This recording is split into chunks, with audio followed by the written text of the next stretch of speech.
the draft is over, and I'm curious to hear kind of some of your overall thoughts from this year's draft and some takeaways.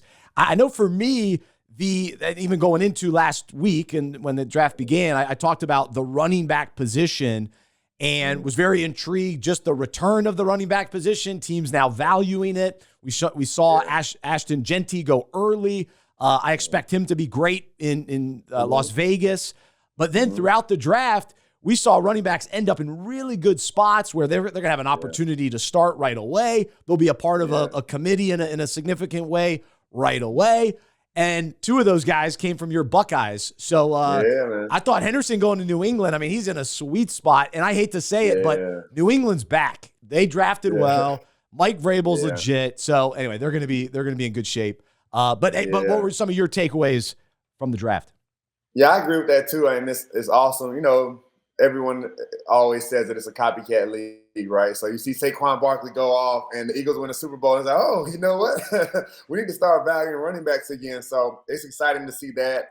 I was obviously very excited to see. I love Travion Henderson and Kenshawn Junkins and what they brought to the table with the Buckeyes last year. And Travion is, you know, arguably the most explosive running back in the country last year. And to see him go to a situation with another former Buckeye, Mike Vrabel, and, you know, Vrabel's a Patriot at heart, also the Buckeye at heart. And it just seems like an ideal match as far as what he's going to bring to the table there, as far as with New England, and also with Travion going to have the opportunity to do so.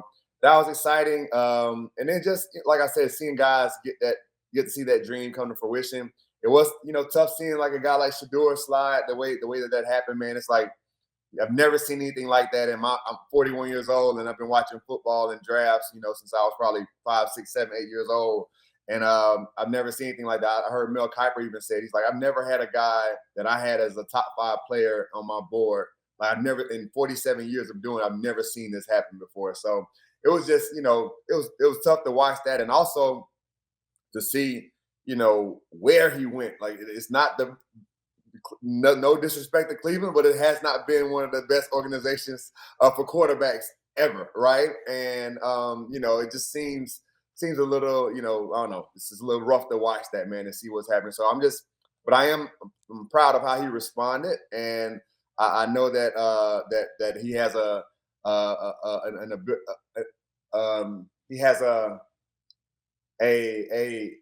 resilience about him that has got him to the level that he's played at. And I think that if anybody is going to be able to come in there and turn the situation like that around, I feel like with his mentality and the talent that he has, that he can potentially do that. So I'm excited to see what comes of it, man. You just never know, you know, why things happen and why they happen the way they do, just like in our lives, man. And but at the end of the day, you know, God knows what he's doing, and I'm excited to see how it all plays out, man, for him at the end of it all. So yeah, we're going to get more into the story with Shador and pull it out from a bigger standpoint and relate it to our own lives.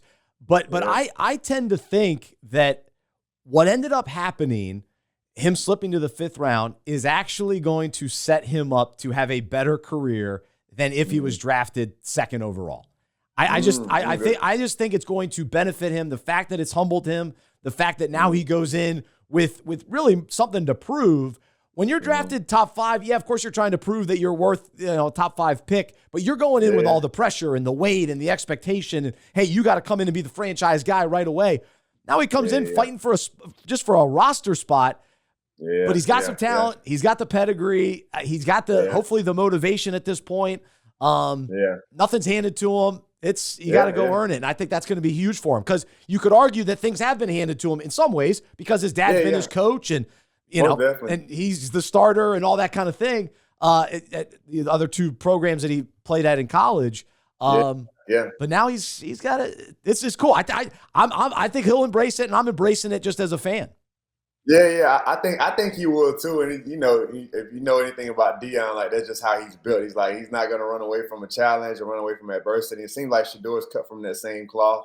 So I do agree with that. But like I said, just the organization and the fact for me is like, you know, for me, just looking at it outside in, they drafted another quarterback, where they could have drafted you. Oh, yeah. So they really did not want you. And you know that, right? So you're going in with a chip on your shoulder, like even though he said thanks Cleveland for picking, like, you know, it's a chip on my, like, y'all know y'all should have drafted me earlier, right? And so it's an extra and it's an added chip on your shoulder. But you also know, I know for me as a guy that's, you know, that's been in those locker rooms, you know, a lot of the times, like, the team is not gonna give you the most opportunities to make them look like they made the wrong decision, right? Ooh. So you hope that he's going to get a legit, fair shot, and as far as reps goes and opportunities, and guys on the team are going to see it, like whether he's better than Dylan Gabriel and Joe Flacco or not, how he's slinging the rock, they're going to see it. But you just hope that he gets the legit shot that he deserves. And like I said, all of that on top of being Cleveland, it's like I thought going late would be great for him if he's ending up in a good situation where, hey, he's maybe the missing link that could maybe get this team over the hump if he plays well. But this is it. It's gonna be a lot of work, man. So we'll see, man.